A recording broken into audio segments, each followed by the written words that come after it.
Yo yo yo, salut les turfeuses, salut les turfeurs, bienvenue pour un nouveau pronostic de Benoît Requin. Ok, place au pronostic du quintet du mercredi 25 octobre, direction la Sépierre pour le Grand Prix d'Inavena. Trop attelé, 2950 mètres, 15 partants, réunion 1, course 1. Alors il y a un rendement de distance de 25 mètres à partir du numéro 9 et l'indice de confiance c'est 2 sur 5. Alors petit retour sur le quintet du mardi 24 octobre, eh bien c'est un membre de ma liste des casseurs de tickets repérés qui a troublé la fête. Pour les VIP, ce mardi on a quand même un ticket tiercé dans le désordre qui est passé, on a aussi du ticket couplé placé et du 2 sur 4. Ok, c'est parti, on commence le pronostic et on commence avec le numéro 1, Filou de Cita. Et on écoute l'entraîneur Renaud Debuet. Bonjour Renaud. Oui, bonjour. Alors, Filou de Cita, il manquait encore de son dernier parcours pour monter en puissance. Il devrait être un peu plus près. Bon, cela dit, il y a des bons chevaux. On va subir la course et on verra s'il a fait ou non une belle ligne droite. S'il terminait quatrième ou cinquième, cela serait bien. Le fait d'être déféré des quatre pieds, cette fois, ne change pas grand-chose pour lui. Ok, merci Renaud. Alors, ce numéro 1, il me plaît bien, mais je l'ai gardé en toute fin de combinaison. Voilà. On enchaîne avec le numéro 2, Figueira Bella. Et on écoute Christophe Fate. Bonjour Christophe. Oui, bonjour. Alors, Figueira Bella. Elle a couru à 2 reprises le mois dernier après avoir été arrêtée 6 mois suite à des problèmes de santé. Elle a montré qu'elle était à court de compétition. Elle a encore besoin de courir pour revenir au mieux. Elle ne sera déférée que des postérieurs. Alors, face à des adversaires affûtés, elle devra bénéficier de circonstances favorables pour accrocher la 5e place. Oui, bon, c'est pas la grande chaleur, Christophe. Ok, on l'a bien compris, sachez en tout cas que ce numéro 2, je ne l'ai pas retenu. On passe au numéro 3, Fizzy de Vive, et on n'aura pas les commentaires de l'entraîneur, c'est Xavier Thielens qui est parti pêcher avec Arnaud Barré, ouais, Arnaud s'est barré avec Franck Terry aussi. Voilà, amusez-vous bien tous les trois. Alors, du coup, ce numéro 3, lui, je ne l'ai pas retenu non plus, mais il est quand même à l'arrière de ma petite liste des possibles troubles, faites attention. On enchaîne avec le numéro 4, Staro Mojito, et on écoute Philippe Dojard. Bonjour Philippe. Oui, bonjour. Alors, Staro Morito, il a profité d'un bel engagement et d'une opposition dans ses cordes pour s'imposer le mois dernier à Agen. Il a été victime d'un accrochage avant la course dernièrement à Vincennes, mais il ne semble pas s'en ressentir.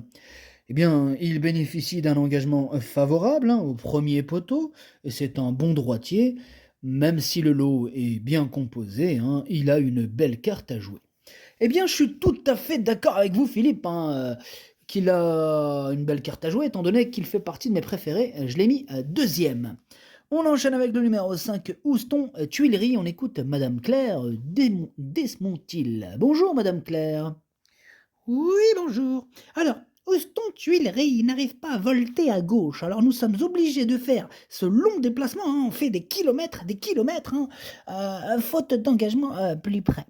Alors, ce quintet est une belle opportunité. On va voir comment il voyage. Il reste ferré, mais cela ne fait pas de différence. Il est en forme dans sa catégorie. J'espère qu'il ne va pas partir au galop et qu'il fournisse une bonne performance. Ok, merci Mademoiselle Claire. Alors, j'espère aussi qu'il va pas partir au galop, étant donné que je l'ai quand même installé en tête. C'est mon préféré et je l'ai mis premier. On passe au numéro 6, Hamilton First, et on écoute Emmanuel Varin. Bonjour Emmanuel. Oui, bonjour. Alors, Hamilton First, il est mal parti, puis a eu des mauvais dos la dernière fois. Alors, d'après son driveur, il aurait été troisième, quatrième ou cinquième sans sa faute. Voilà. Bah, il s'est trompé au moment de sortir. Bon, ça peut arriver, ça peut arriver. Bon, c'est un bon engagement en tête, là. Bon, c'est vrai qu'il est mieux caché. Bon, je pense qu'il a une première chance, mais si tout se passe bien. Et oui, si tout se passe bien. En tout cas, moi, ce numéro 6, je l'ai gardé et je l'ai mis sixième. On enchaîne avec le numéro 7, Flying Devil, et on écoute personne. On n'aura pas les commentaires de l'entraîneur, c'est Arnaud Barré. Comme le nom l'indique, il s'est barré à la pêche avec ses amis. Amusez-vous bien. Alors, ce numéro 7, il me plaît bien. Je l'ai mis cinquième. On passe au numéro 8, Imberland, et on écoute Madame Aurélie Germain. Bonjour, Madame Aurélie. Oui, bonjour. Alors, Imberland est moins à l'aise corde à gauche, hein, dommage, hein, car il aurait gagné en dernier lieu à Vincennes. Il est en pleine forme et il préfère les pistes plates. C'est un bon engagement, hein, oui. Il n'est pas nécessaire de le cacher, il n'y a pas de raison qu'il ne soit pas là. D'accord, merci Madame Aurélie. Alors, on la sent confiante, Aurélie. Madame Aurélie, on la sent confiante. Bon, en tout cas, moi, ce numéro 8, moi aussi, je suis plutôt confiant, j'y crois, je l'ai mis 4e. On passe au numéro 9, Gwendolo Bello, et on écoute encore Christophe Fate. Hello, Christophe, encore à vous. Oui, Gwendolo Bello, il manquait de souplesse lors de son retour à la compétition au printemps. J'ai préféré le laisser tranquille durant la saison de monte.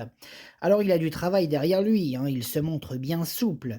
Pour cette rentrée, il va logiquement demander à souffler. Même s'il est doué, il faudra que tout se passe très bien pour qu'il accroche la 5e place.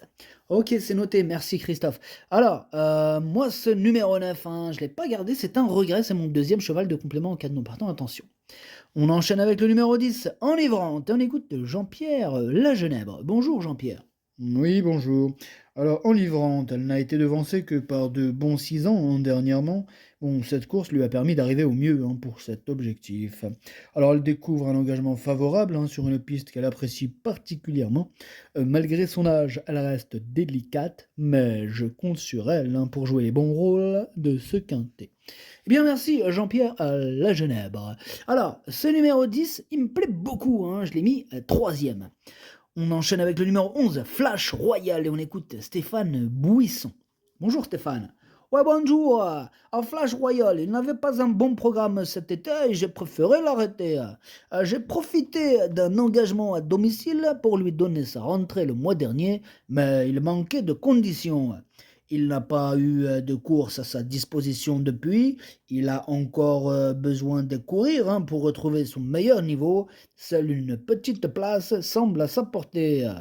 Ok, merci Stéphane. Alors, ce numéro 11, du coup, c'est lui mon gros regret. C'est lui mon cheval de complément en cas de non partant. Attention possible, car ça, j'en veux.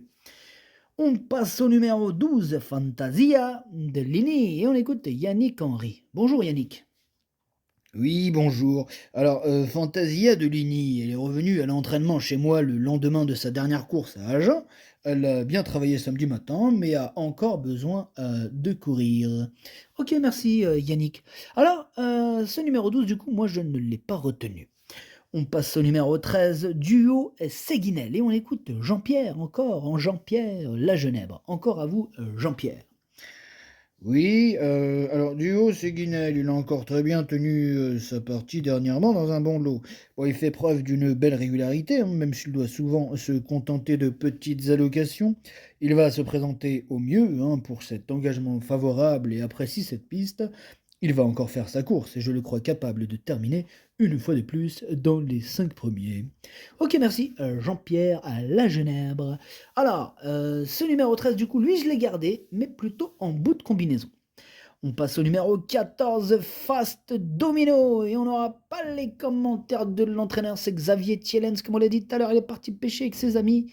Amuse-toi bien, amusez-vous tous très bien d'ailleurs, éclatez-vous bien. Bref, ce numéro 14, lui je ne l'ai pas gardé, par contre c'est lui le chef et le capitaine de ma petite liste des possibles casseurs de tickets repérés. Méfiance, méfiance. Et on termine avec le numéro 15, Frilouse de Kernaz, et on n'aura pas les commentaires de l'entraîneur, d'ailleurs c'est regrettable, c'est bien dommage. L'entraîneur c'est Franck Terry. Bon, il est parti avec ses amis, ils sont partis pêcher, amusez-vous bien, ils s'éclatent sur leur bateau. Alors, ce numéro 15, du coup, lui non plus, je l'ai pas retenu, lui, il est en plein milieu de ma petite liste des possibles troubles faits, et lui aussi, on va lui accorder une note de méfiance. Ce quintet est assez ouvert. Le pronostic, ça donne 5, 4, 10, 8, 7, 6, 13, As. Merci d'avoir suivi cette vidéo, n'hésitez pas à mettre un pouce bleu si la vidéo vous a plu. Pour accéder à tous mes tickets pour la course du quintet, rendez-vous directement en description de la vidéo. À jouer avec modération, bonne chance, chopez-le moi Ciao.